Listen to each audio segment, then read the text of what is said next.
ఉద్యోగస్తులందరినీ తీసేయండి. టీడీపీ నాయకులను కార్యకర్తలను మీరు అందరూ కూడా రిక్రూట్ చేసుకోండి. ఇంకా ప్రభుత్వ ఉద్యోగాలు తీసేయండి. మీకు ఎలాగో నచ్చదు కదా చంద్రబాబు నాయుడు గారికి, ప్రభుత్వ ఉద్యోగులు అంటే నచ్చదు కదా.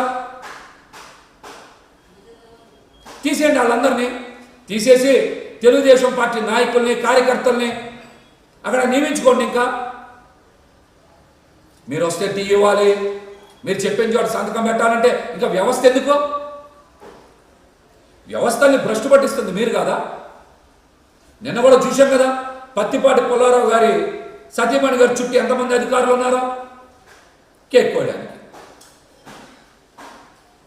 ఇంకో పక్కన జేసీ అస్మిత్ రెడ్డి గారు డైరెక్ట్గా సారీ చెప్పించిన వీడియో కూడా రికార్డ్ చేశారు కదా. వ్యవస్థల్ని భ్రష్టు పట్టిస్తుంది ఎవరో? తెలుగుదేశం జనసేన కూటమి కాదా? వాళ్ళ ఇళ్లలో కూడా